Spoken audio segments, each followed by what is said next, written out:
I said that I would come out of retirement after UFC 256.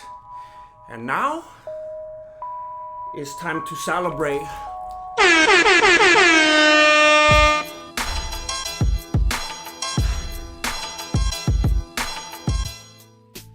What's up, everybody? My name is Jesse, and I'm the founder and grandmaster of MMA, Mexican martial arts. At this point, I shouldn't have to tell you that this video is sponsored by the Ridge Wallet. More on that later.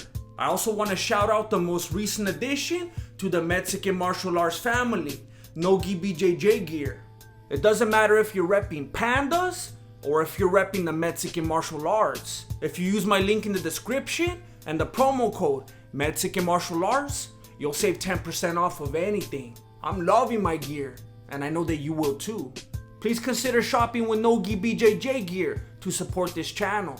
And shout out to Ramsey Dewey for repping the Mexican martial arts. Now get out there and train. As far as I'm confirmed, UFC 256 was the most action-packed event of the year. There was almost 6 hours of non-stop action from start to finish, which I will do my best to recap in 10 minutes. Chase Hooper is like the legitimate love child of Ben Askren and Virna Jandiroba. And when two grapplers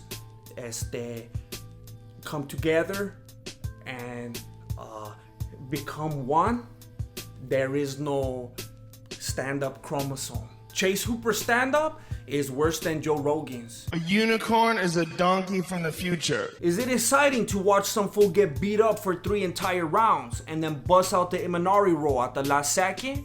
Yes. But he'll last 2 or 3 more fights before he starts talking like Stipe Muchacho. No, man, I'm gonna keep doing what I'm doing. If it ain't fixed, don't broke it. Don't, whatever. I'm tired right now. He might be the youngest fighter ever to both enter and retire from the UFC. Chase Hooper needs to work on those hands if he even wants to think about getting anywhere near the top 15. He's lucky that this time it was Peter Barrett, aka Lil Brows, aka Slippery Pete. Unfortunately for Pete, he just wasn't slippery enough. Sam Hughes took the fight with Torres on less than 6 days notice, and we already know that that never goes well. Unless you're Nate Diaz.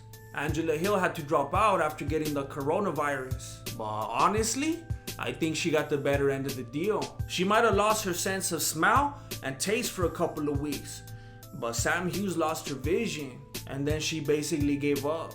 Bisping fought with one eye and no talent, and Jandiroba fights with her eyes. Hughes simply wasn't ready for the big show, just like Netflix.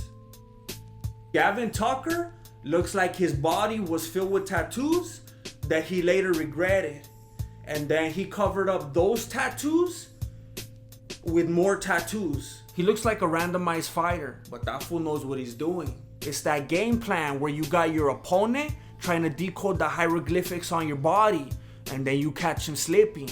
Tucker pieced up Quarantillo and stayed 1 step ahead the entire fight. Tucker's solid stand-up and 7 takedowns secured him that decision. I was impressed with the lightning fast kicks of Rafael Fiziev, but I was not impressed with that stoppage. Fools throw strikes and make themselves fall down constantly. Of course you're gonna fall when someone else hits you. You could see Pineda's spirit leave his body when Swanson hit him, but Moicano never went out. That fool was just trying to pull guard like Nate Diaz. We reference Nate Diaz a lot here. I'm not surprised. You gotta give him a chance to defend himself. And then Joe Rogan and DC were over there trying to create a narrative that supposedly Moicano couldn't even get up after that. He just lost his balance because he was trying to pull away from the referee while he was on his knees. The ref had just done him dirty. I would have pulled away too. Cigarettes and alcohol. Cub Swanson was kind enough to take a break from his TikTok and bless us with another fight. He has gained quite a bit of notoriety lately and even had one of the stars from the hit show Kingdom in his corner. I'm a fan of Swanson, but we all know that he lost 4 of his last 6 and he didn't want to get that metal treatment. So he put down the cranberry juice and he gave him that Cub soda. After the fight, he said that he was able to come through because he kept thinking about his kids and that how he's their superhero. I know how he feels. I know what it's like to be a hero. To be your hero. Over the last several months, I have established myself as something of a financial guru. Many people have come to me and asked me, Grandmaster, what should I do with my money? And I told them all the same thing. You gotta put it in that Ridge wallet. The Ridge wallet is a front pocket wallet. And a lot of people don't understand that it's symbolic, you know? Keeping that money in front of you. Always keeping that money in your future. It's like no matter where you're moving, you're always moving toward that money. And then when other fools try to move in toward your money with their scanners and whatnot, never fear, because it's RFID blocking. I don't even know what that means, but I love it. Mira, it holds up to 12 cards and your cash. In my opinion, your wallet shouldn't be doing more than that. Go to ridge.com/Voto and use the promo code VOTO to get your Ridge wallet for 10% off. It has over 30,000 5-star reviews. And I know you're about to add another one. That's ridge.com/Voto and the promo code VOTO for 10% off. Please get one. The Anthony Joshua looking full serial Gane handed JDS another defeat and quite possibly a retirement package. It didn't go to a decision and it wasn't a flash knockout. JDS straight up went full turtle and said I'm out. And it's not the first time. It's not a good sign when a real fighter is coming out to the music of a fake fighter. That's how winning is done.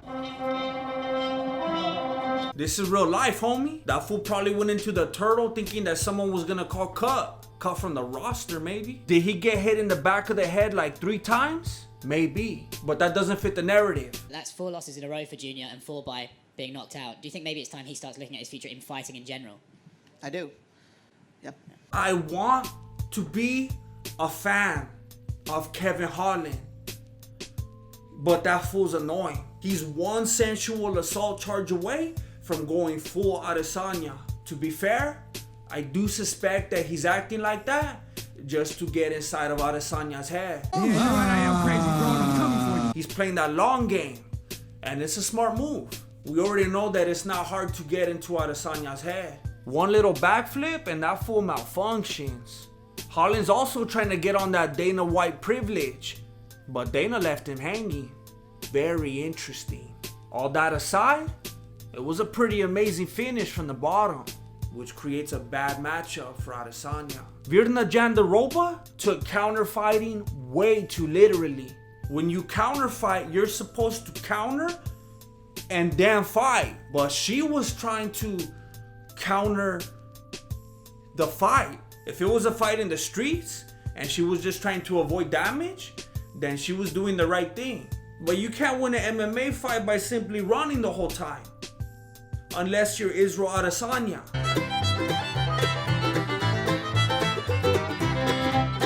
She was stuffing takedowns, clinching up, avoiding shots, but she just didn't do enough offensively. It would make sense to me if she wanted to take the fight to the ground, being a BJJ specialist.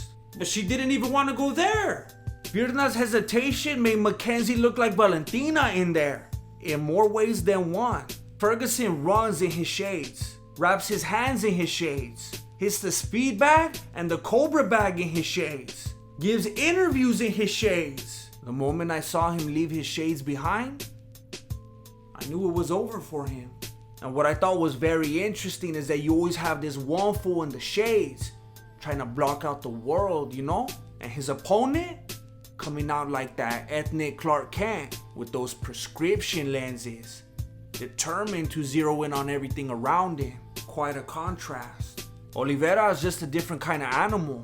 That fool gets hyped up off of his own pheromones. He came into the fight with the most finishes in UFC history and the most submissions in UFC history. And Tony came into the fight with no Eddie Bravo. But that's alright. Eddie clearly took his teachings elsewhere. Might have to throw in a Minori. Mira, Oliveira did to Ferguson what Fury did to Wilder. He knew that he couldn't fight under pressure, so he just kept backing him up. Usually people go into the cage being intimidated by Ferguson because of his antics and whatnot. But when you look at his actual fighting game and the damage that he takes, you see all the holes. So Oliveira got on that Gaethje game plan, and then when he got bored of that, he took it to the ground. People are always talking about Tony fighting from his back, but I don't think this is what they mean. The most impressive part of this fight was that Tony didn't tap out to that armbar. But you gotta remember that he trains for this. He's got that power suit and has conditioned his arms to become double jointed. The least impressive part of the fight was that illegal up kick from Tony. That fool was getting desperate. But that's alright. Oliveira continued to lay him out all over the canvas, like if Tony was a sponsor. Mira, there's still some good fights left for Tony. Cerrone, Drew Dober, Jake Paul.